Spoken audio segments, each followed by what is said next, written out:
Nagtungo ngayong araw si Pangulong Ferdinand R. Marcos Jr. sa Davao Oriental para personal na alamin ang sitwasyon ng ating mga kababayang apektado ng magnitude 7.4 na lindol. Ang update roon alamin natin sa sentro ng balita ni Janessa Felix ng PTV Davao. Janessa.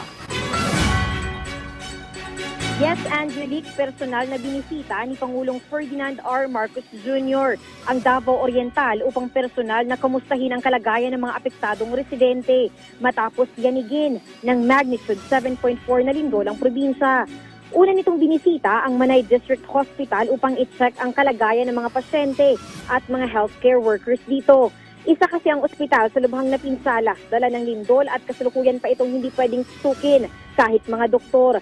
Kasalukuyang ina-assess pa ito kung maaari pang gamitin o dapat nang gibain. Kasalukuyan munang naglatag ng tent sa labas upang ipagpatuloy ang hospital operations sa munisipalidad ng Manay. Binisita din ng Pangulo ang ilang mga paaralan sa Manay upang i-check ang integridad ng gusali. Papalo na sa 38 mga paaralan ang na-report na totally damaged. Kailangan pang i-check kung ligtas pa bang gamitin ito ng mga estudyante at mga guro ngayong magpapatuloy ang klase.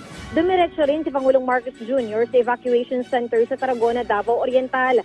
Matatandaan na noong Sabado pa nagdeklara ng state of calamity dahil lahat ng kanilang 10 barangay ay lubhang apektado ng lindol.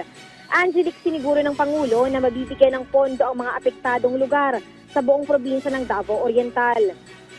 At sisiguraduhin na mabibigay ang kanilang pangunahing pangangailangan gaya ng relief items, cash assistance at iba pa.